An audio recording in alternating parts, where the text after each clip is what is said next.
Le Seigneur soit avec vous. Et avec votre esprit. Évangile de Jésus-Christ selon Saint Jean. Gloire à toi, Seigneur. En ce temps-là, Jésus disait à ceux des Juifs qui croyaient en lui: si vous demeurez fidèles à ma parole, vous êtes vraiment mes disciples. Alors, vous connaîtrez la vérité, et la vérité vous rendra libre. Ils lui répliquèrent: nous sommes la descendance d'Abraham, et nous n'avons jamais été les esclaves de personne. Comment peut-il dire: vous deviendrez libres? Jésus leur répondit: amen, amen, je vous le dis, qui commet le péché est esclave du péché. L'esclave ne demeure pas pour toujours dans la maison. Le Fils, lui, y demeure pour toujours. Si donc le Fils vous rend libre, réellement, vous serez libre. Je sais bien que vous êtes la descendance d'Abraham, et pourtant vous cherchez à me tuer, parce que ma parole ne trouve pas sa place en vous. Je dis ce que moi j'ai vu auprès de mon Père, et vous aussi, vous faites ce que vous avez entendu chez votre Père.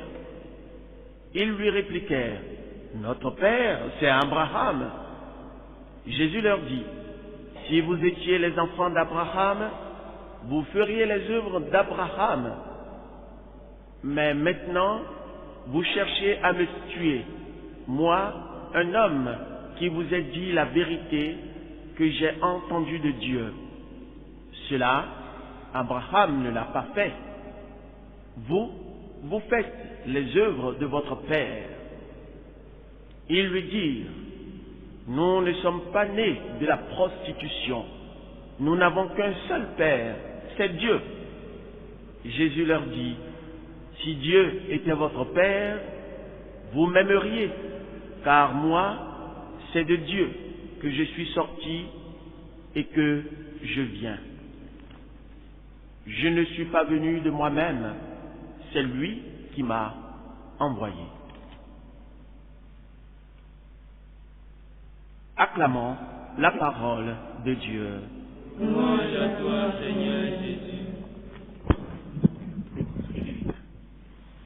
Que soient loués Jésus et Marie. Maintenant et à jamais. Frères et sœurs bien-aimés, la liturgie de la parole de ce mercredi de la 5e semaine de Carême nous invite à réfléchir sur deux réalités inhérentes à la vie de l'homme, de tout homme: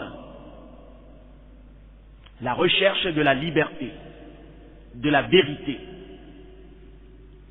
et dans la première lecture, l'abandon à Dieu, savoir supporter même la persécution par amour pour Dieu. Il s'agit de la fidélité à la foi en Dieu, quel que soit le prix à payer. Jésus, dans l'Évangile, dit une phrase qui demeure lapidaire: Cognoscetis veritatem et veritas liberabit vos. Vous connaîtrez la vérité, et la vérité vous rendra libre. Le contexte dans lequel Jésus a prononcé cette phrase qui sonne comme une sentence, est bien défini. Jésus, nous l'avons entendu dans la messe d'hier seulement, Jésus avait parlé aux Juifs. Certains étaient autour de lui. Il avait dit d'une manière très claire qu'il venait du Père, qu'il était l'envoyé du Père, qu'il était sorti du Père pour réaliser la mission du Père. À la fin de la lecture d'hier, il nous est dit que beaucoup crurent en lui. Sur ces paroles de Jésus, beaucoup crurent en lui.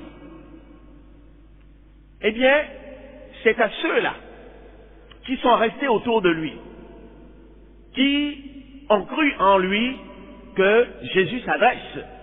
Jésus veut que leur foi ne soit pas une foi simpliste, une foi fidéiste, qui ne se base que sur peu d'arguments et de certitudes. Jésus veut les amener plus loin, qu'ils sachent, qu'ils comprennent que lui, il est la vérité, que lui, il est le Fils du Père, pas l'un des fils du Père, qu'il est Dieu, et qu'ils croient en lui. C'est pourquoi il leur dit, si vous demeurez fidèles à ma parole, vous êtes vraiment mes disciples. Autrement dit, ce n'est pas seulement en me disant, oui Seigneur, que vous êtes mes disciples, que vous donnez la preuve de croire vraiment en moi. Vous êtes mes disciples si vous demeurez fidèles à ma parole.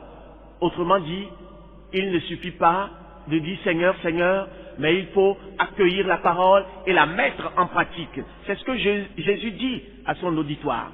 Et il ajoute cette parole, cette phrase, cette sentence que je viens tantôt de citer. Il dit, alors seulement, si vous demeurez fidèles à ma parole, alors seulement, vous connaîtrez la vérité et la vérité vous rendra libre. Puisqu'il parlait aux Juifs, les Juifs eurent une réponse très surprenante. Nous sommes, disent-ils, la descendance d'Abraham et nous n'avons jamais été les esclaves de personne. Jésus ne va pas les convaincre de mensonges. Jésus va tout simplement continuer son argumentation. Mais si nous essayons d'aller fouiller dans l'histoire, nous verrons que ce peuple a connu l'esclavage quand même. Ils ont été tous réduits à l'esclavage en Égypte. Ils ont dû crier vers Yahvé. Et Yahvé a suscité son serviteur Moïse pour venir les délivrer de la main de Pharaon, pour venir les délivrer de l'esclavage. C'était un esclavage assez rude pour eux. Il a fallu beaucoup de signes et de miracles pour que ce peuple retrouve la terre promise. Et bien encore, avant l'avènement du Christ, puisque c'est Jésus qui parle aux Juifs, ils ont connu par 2 fois l'exil à Babylone. Ils ont été réduits en esclavage. Ils ont été déportés. Pourquoi disent-ils maintenant qu'ils sont fils d'Abraham et qu'ils n'ont jamais été les esclaves de personne? C'est abusif. Frères et sœurs, parfois notre orgueil nous aveugle. Et quand bien même on nous fait des reproches, on est figé sur ce qu'on pense et orgueilleusement on refuse d'admettre même nos failles, nos chutes. Tout homme est faillible. Mon frère, ma sœur, ce n'est pas parce que tu es fils d'Abraham, ce n'est pas parce que tu es fils du DG, ou que toi-même tu es DG, ce n'est pas parce que aujourd'hui tu occupes ce poste, ou parce que aujourd'hui dans ta société tu occupes ce fauteuil, que tu es infaillible, que tu as le monopole de la connaissance. Mais ce n'est pas possible. Un peu d'humilité. Même ton portier peut te corriger, peut te faire des remarques judicieuses, peut te ramener à la raison. Sinon, ô Dieu d'amour, prends pitié de nous. tu risques de rester aveugle. Aveugle sur certains défauts. Voici les Juifs qui disent croire en Jésus, vouloir le suivre, vouloir rester. Jésus leur dit, vous connaîtrez la vérité vous rendra libre. Et tout de suite ils disent, mais attends, nous sommes les fils d'Abraham. Mais attends, je suis le DG. Mais attends, je suis le fils du président, je suis le fils du directeur. Ça ne veut rien dire. L'on peut être ici ou là, occuper tel ou tel poste, avoir tel ou tel âge, être fils de tel ou tel. L'on est homme. Et si tu es être humain, sache que tu peux aussi te tromper. Sache que tu n'as pas le monopole de la connaissance. Jésus leur dit tout simplement, Amen, Amen, je vous le dis, qui commet le péché est esclave du péché. Jésus ramène toute son affirmation à un niveau plus haut, plus élevé, afin qu'ils comprennent qu'en réalité, la libération dont il est question n'est pas une libération simplement physique, même si elle peut inclure la libération physique. Mais il s'agit d'une libération de l'esprit. Celui qui commet le péché est esclave du péché. Et qui peut dire qu'il n'a jamais commis de péché sur cette terre? Tous donc, nous avons connu ce genre d'esclavage d'une manière ou d'une autre. Et c'est de cet esclavage que Jésus est venu nous libérer. Cognoscetis veritatem et veritas liberabit vos. Frères et sœurs, dans l'histoire de l'humanité, plusieurs ont voulu faire consister le salut, la libération dans une simple connaissance intellectuelle, les gnostiques, au premier siècle du christianisme, ont voulu faire croire que c'est la connaissance qui donne le salut. Non, non, ce n'est pas une connaissance intellectuelle. Les gnostiques pensaient que la connaissance, une connaissance secrète, réservée à une élite donnée, peut sauver, ou c'est elle qui sauve. Non, la connaissance dont il est question ici n'est pas une connaissance à réduire à la connaissance intellectuelle.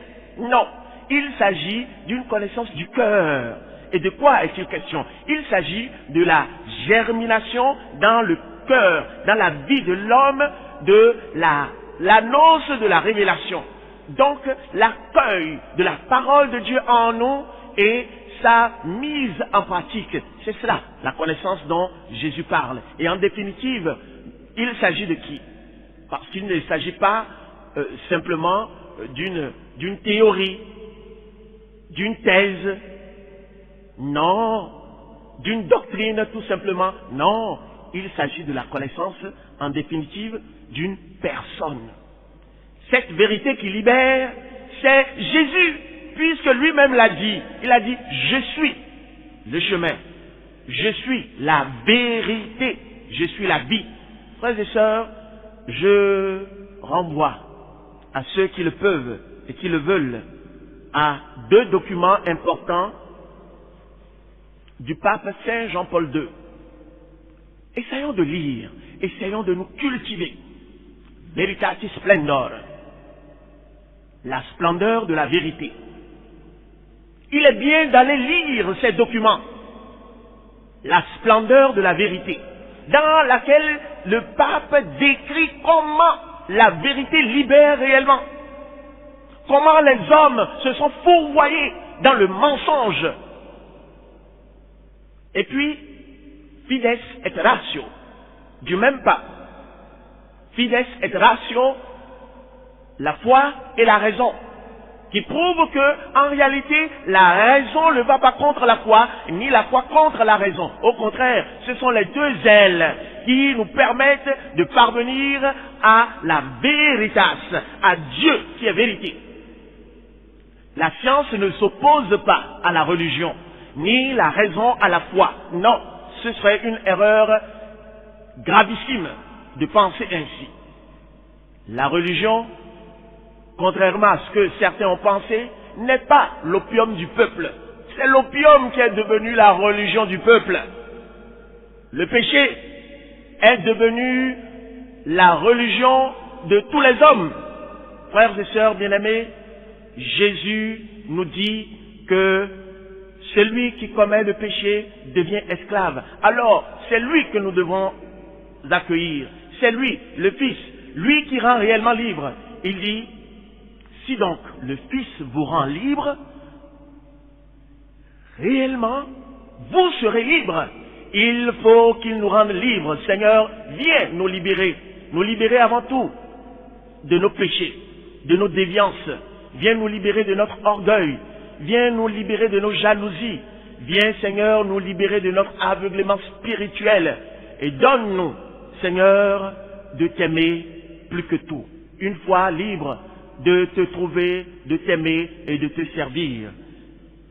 Quoi qu'il en soit, que l'on soit d'Abraham, que l'on soit né d'Abraham, de Dossou ou d'une autre personne, il nous faut accueillir le Christ. Il nous faut l'accueillir, car lui, il est l'envoyé du Père. C'est par lui que nous sommes guéris. C'est par lui que nous sommes libérés. Et alors, une fois libres, nous devons résister aux tentations multiples qui sont dans le monde. Lui, Jésus, est mort pour nous libérer, et il l'a fait. Mais, lorsque nous accueillons sa parole, nous devons lutter pour ne pas retomber dans l'esclavage, pour ne pas retomber dans le péché. Le péché qui entrave le plus l'homme d'hier et d'aujourd'hui, c'est l'idolâtrie.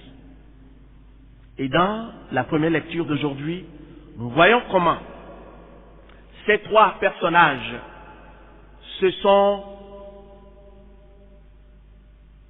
maintenus fidèles à Dieu, malgré la tentation, malgré même la persécution, malgré les menaces.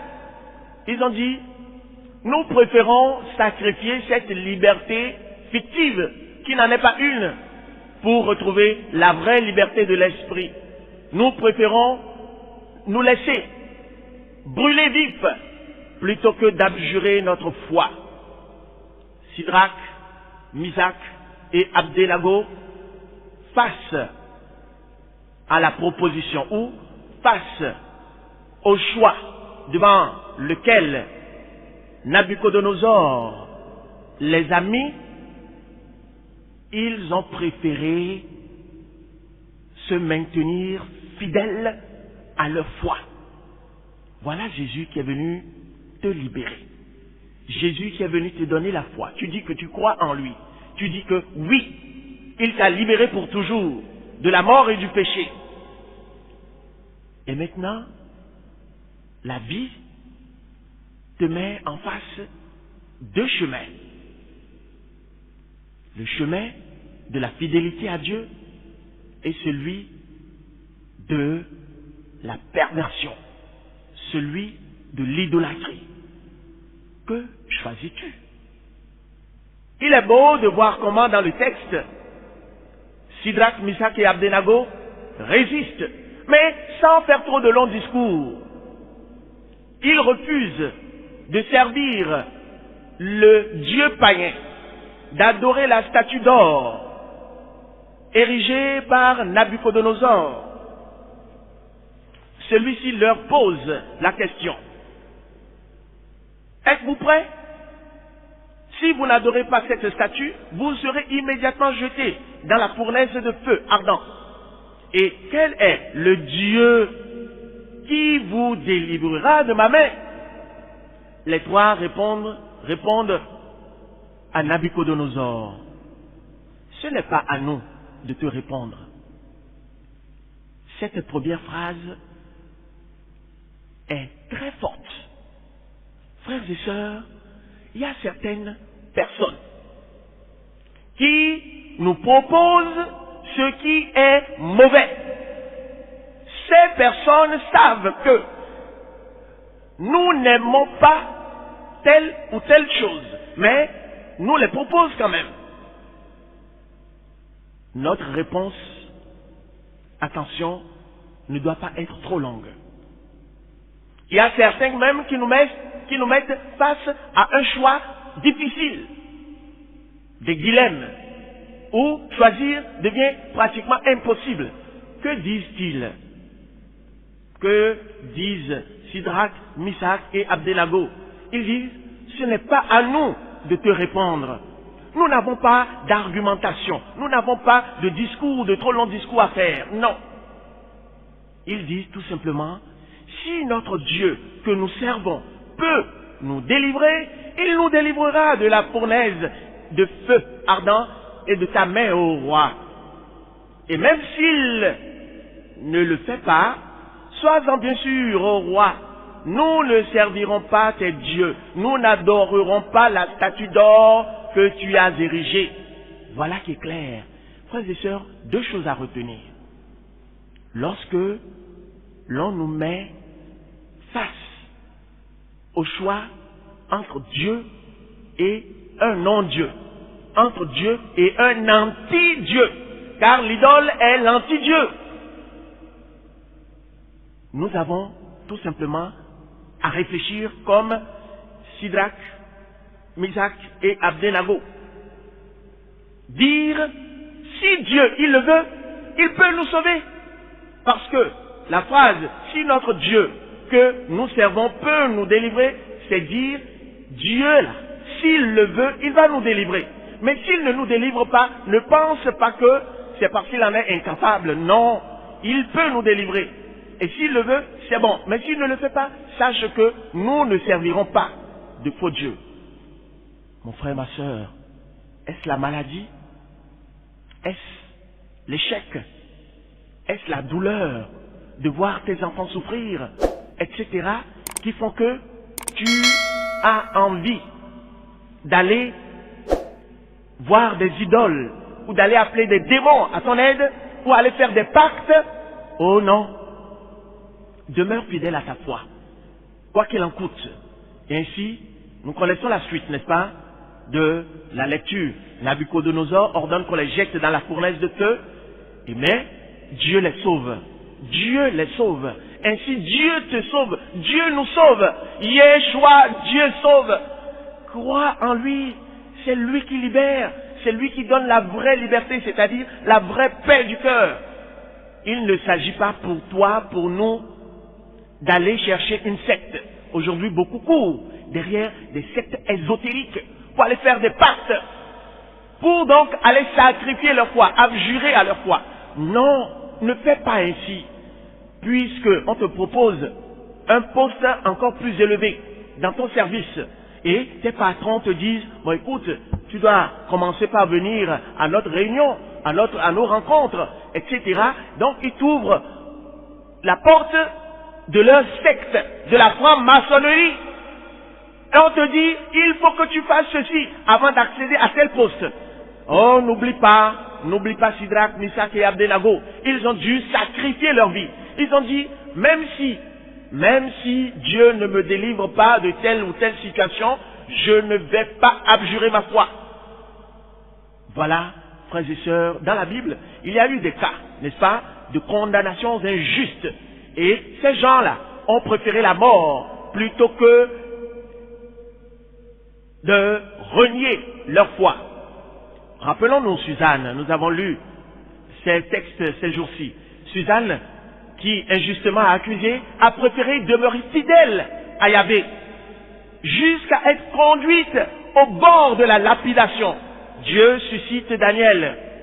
Et rappelons-nous aussi Éléazar dans le livre des Maccabées. Éléazar qui, confronté au choix entre sacrifier aux idoles, manger de la viande impure et demeurer fidèle à Yahvé, a préféré demeurer fidèle à Yahvé.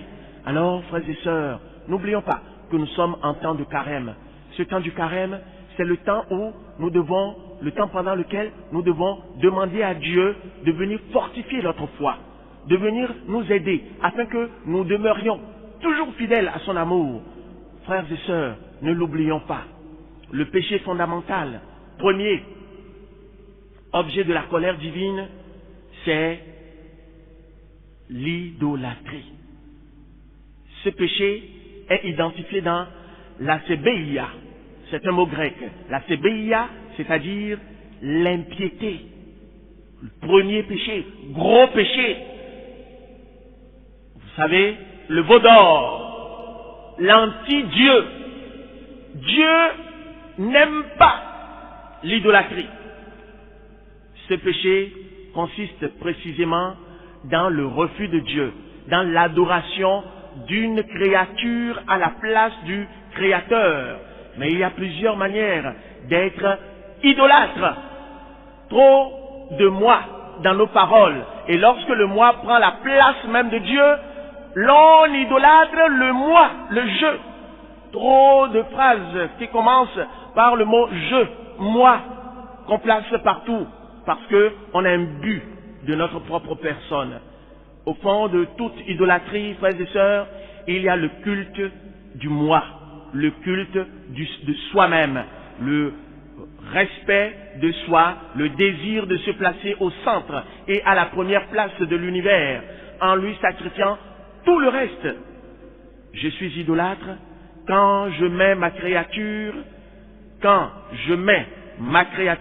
l'ouvrage de mes mains, à la place du Créateur. Lorsque je fais quelque chose et cette chose est plus importante pour moi, même plus que Dieu, plus que la justice, alors attention, cette chose devient mon idole. Lorsque je mets toute autre créature à la place de Dieu, je deviens idolâtre.